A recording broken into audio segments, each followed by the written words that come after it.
నమస్తే. నవరాత్రుల్లో 9 రూపాల్లో అమ్మవారు భక్తులకు దర్శనమిస్తుంటారు. ఒక్కో రూపానిది ఒక్కో ప్రత్యేకత. ప్రతి ఒక్కరు కూడా భక్తి శ్రద్ధలతో ఈ 9 రోజులు నవరాత్రుల్లో అమ్మవారి పూజా కార్యక్రమాలు నిర్వహిస్తారు.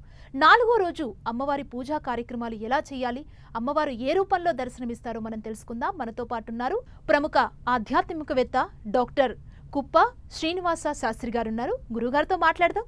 గురుగారు నమస్తే అండి. నమస్కారం. దేవి నవరాత్రుల్లో ఆ అమ్మవారిని పూజిస్తే అష్టైశ్వర్యాలు లభిస్తాయని చెబుతారు. 4వ రోజు అమ్మవారు ఏ అవతారంలో భక్తులకు దర్శనమిస్తారు, ఆ రోజు అమ్మవారి విశిష్టతని మా ప్రేక్షకులకు తెలియచేస్తారా? తప్పకుండానమ్మా.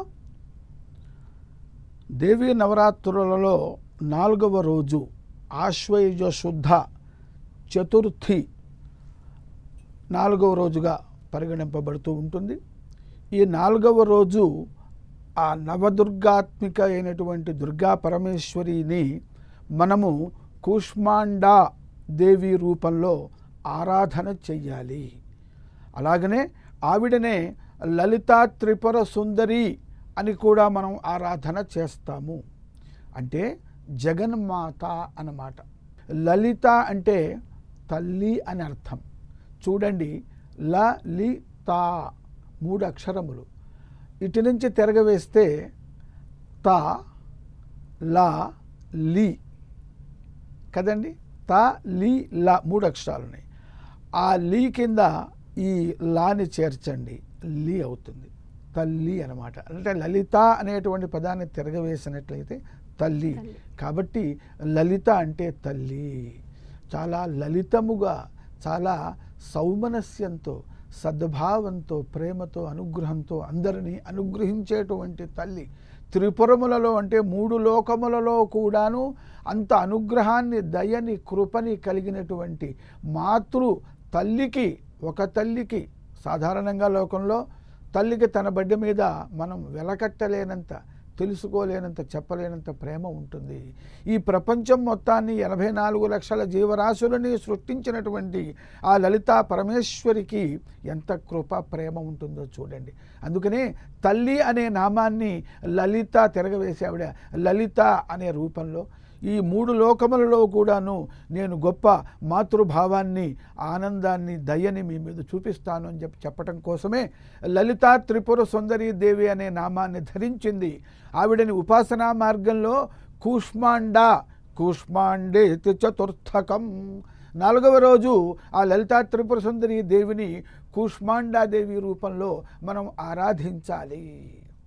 కూష్మాండా శుభదాస్తుమే. ఆవిడ కూష్మాండా అనేటువంటి నామాన్ని ధరించటం వల్ల, దానివల్ల ఎంతో అంతరార్థం ఉంది ఆ పేరులో. నేను సర్వులకి శుభాన్ని ఇస్తాను. ఎవరికి? ఏ తల్లి తన పిల్లలకి శుభాన్ని ఇస్తుంది. ఎవరెవరు వాళ్ళకి సంబంధించిన వాళ్ళకి మంచి చేస్తూ ఉంటారు, బాగుండాలని కోరుకుంటూ ఉంటారు. ఆ తల్లి ప్రపంచంలో మొత్తానికి కూడా, సకల ప్రాణులకి కూడా తల్లి గనక అందరికీ కావాల్సినది ఆవిడ. అందరికీ కావాల్సింది ఆవిడ, ఆవిడకి అందరూ కావాలి. అందువల్ల ఆవిడ కూష్మాండ అనే నామాన్ని ఎంతో భావగర్భితంగా, గంభీరమైన అర్థాన్ని లోపల దాచుకొని అటువంటి నామాన్ని ధరించింది. కూష్మాండ అంటే గుమ్మడికాయ అన్నమాట. అలా గుమ్మడికాయ, పెద్దగా ఉండే గుమ్మడికాయ. ఆ గుమ్మడికాయ గుండ్రంగా ఉంటుంది.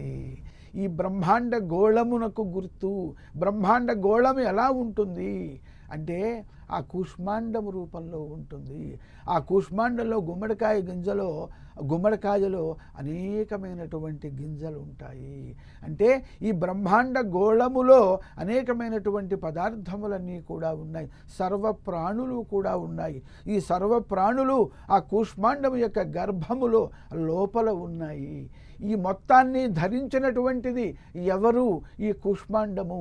అంటే ఆ కూష్మాండ రూపంలో ఉన్నటువంటి లలితాదేవి ఆ బ్రహ్మాండమును తాను ధరించి, తన లోపల ధరించి, ఆ బ్రహ్మాండములో కూడా మన సకల ప్రాణుల రూపంలో అమ్మవారు ఉన్నది. ఎందుకంటే గుమ్మడికాయలో పుట్టిన గింజ మరలా గుమ్మడికాయని, అంటే ఆ తీగ రూపంలో అది ప్రభవించి మళ్ళీ గుమ్మడికాయను ఉత్పత్తి చేయగలుగుతుంది. కనుక అమ్మవారు కుష్మాండ రూపాన్ని ధరించి బయట లోపల కూడా ఈ లోకమంతా వ్యాపించి ఉన్నది. అంతేకాకుండా లోకాన్ని రక్షిస్తూ కూడా ఉన్నది. లోకాన్ని రక్షిస్తాను. ఎంత ప్రేమ అంటే అమ్మవారిని తలుచుకుంటే చాలు భక్తిగా శ్రద్ధగా మన మనస్సు శరీరం అంతా కూడా పులకాంకితమైపోతుంది. అటువంటి కూష్మాండాదేవిని ప్రత్యేకంగా ఉపాసన చేయటానికి శ్లోకాత్మకమైన మంత్రాన్ని, ఒక బీజాక్షర సంపుటమైనటువంటి మంత్రాన్ని కూడా మనకి మహర్షులు ఉపదేశం చేశారు. అదేమిటో తెలుసుకుందాం. సురా సంపూర్ణ కలశం రుధిరాప్లుతమేవ చ దధానా హస్తపద్మాభ్యాం కూష్మాండా శుభదాస్తు మే. పద్మముల వంటి ఎర్రనైనటువంటి అందమైనటువంటి కోమల సుకుమారమైనటువంటి చేతులతో మరి ఒక అద్భుతమైనటువంటి కలశాన్ని ధరించి ఉన్నది అమ్మవారు.